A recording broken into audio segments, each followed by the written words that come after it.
So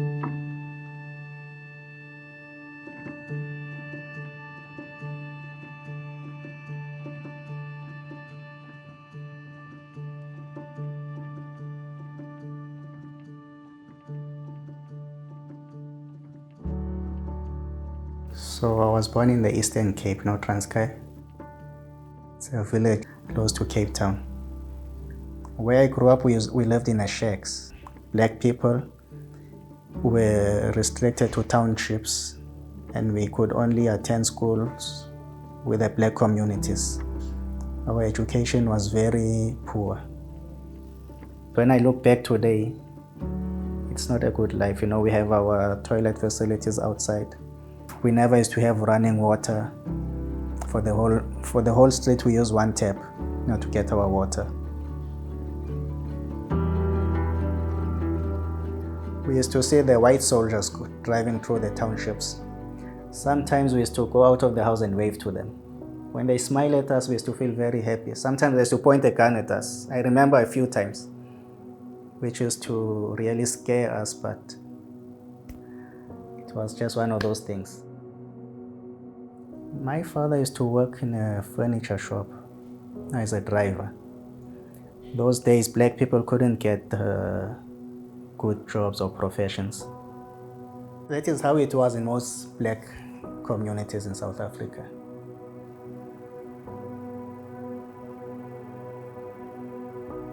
In 91, he chose to become a Muslim. He didn't tell us, he just took us one Thursday and put us in a kumbi, and we all went to a mosque where they changed our names, we became Muslim. He says nobody told him about Islam. It's just something which came from within. So I guess maybe it was Allah's way of giving hidayah. In 92, he decided to send us to a madrasa. I finished my hifz and high school. So one of my teachers said we should do Arabic. So on Fridays we used to have khutbah lessons. That is like he used to give us the Riyadhu Salihin. We copy the notes and we memorize the khutbah, the hadiths and the ayats, and we read it back to him. So on my first lesson, he saw my handwriting. He said, "You have a very good hand." He called me to his office after the lessons and gave me the first pen, a kamish, ink, and some notes, and said I should just write alifs and bars, and that's how I started. I carried on like that maybe for about 5 years or so, and after a while, he made me, I was like the calligrapher of the institute. Whenever visitors came, he used to call me and say, "No, we have our own calligrapher here." And then in 2008, I think, Hilal Kazan, one of Hassan Chelebi's students, came to South Africa. She's also a calligrapher, so they called me and said, "No, we also have our calligrapher."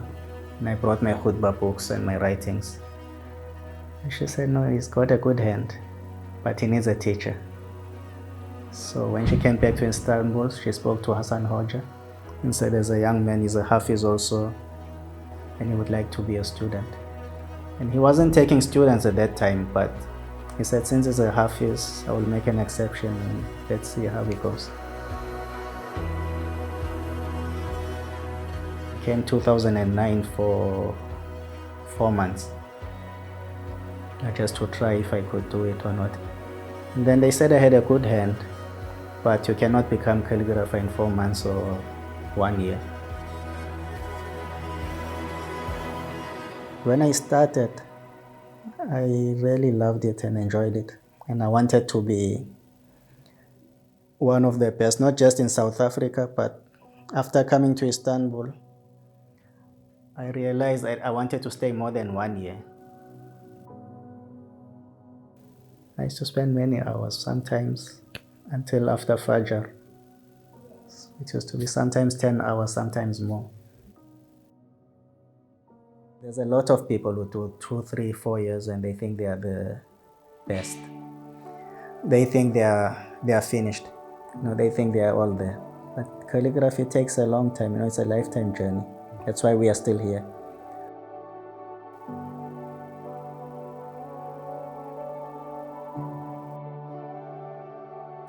Hassan Hoja, I look at him like a father or maybe a grandfather. Very understanding. He always look for the best in my work. He doesn't look at the bad, and he has to encourage me.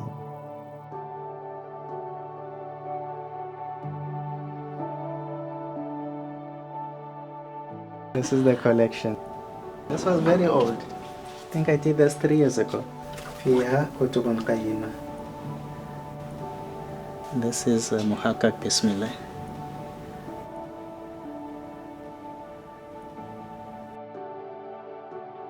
People think I'm a master, in South African, but I need another 15 years. It's been a long journey and there's a lot of difficulties and obstacles, but alhamdulillah, I'm happy.